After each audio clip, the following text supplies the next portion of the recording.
The Cursed Legacy. The cursed legacy had been a whisper throughout generations, a shadow lurking in the dark corners of the family. No one spoke of it, but everyone felt it. At every family gathering, the children played without knowing it, while the adults, burdened by an ancient history, merely smiled with tense mouths.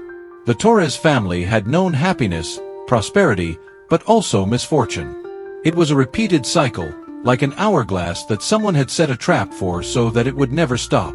The curse had begun in the 19th century, when one of the family's ancestors made an irreparable mistake. In his ambition to obtain power, he had sealed a dark pact with forces that transcended human understanding. The price was high. The family would be marked for generations, condemned to live in a loop of suffering, trapped in a time that did not belong to them. However, the evil ancestor did not know that, by sealing the pact, time itself would be distorted and change its course. The Torres would be tied not only to the curse, but to an immutable destiny, marked by the wrong decisions of their ancestors. The first indication that something was wrong came into the life of Marcos Torres. He was an ordinary young man, with a quiet life, but strangely, he began to be haunted by recurring dreams. In these dreams, he saw his ancestors, each of them caught in a critical moment of their life, in a decision that had changed their future and that of all those who came after.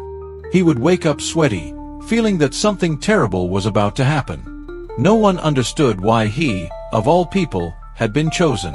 The other members of the family looked at him with some pity, as if it were all a macabre joke that would never end.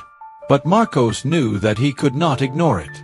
Something was about to happen. After months of research, he found the ancient letter his great-great-grandfather had written before his death, in which he recounted his pact with dark beings and the mistake he had made. In it, there was also a warning. To break the curse, one of our own must cross the shadows of time and correct the mistakes of those who came before. It was the only clue left to free himself from the curse that had plagued his family for centuries. Thus, Marcos decided to travel, not only in time, but also in memory. He knew he had to face his ancestors, seek the root of their mistakes and correct them, even if he did not understand how.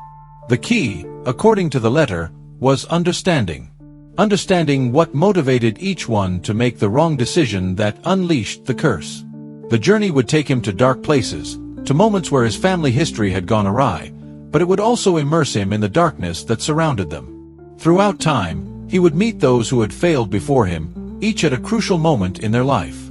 As he traveled through the ages, he saw the anguish of his ancestors, saw their internal struggles, and felt the weight of their decisions. Each encounter changed him, transformed him into someone more aware of the wounds that had been left open, of the secrets buried.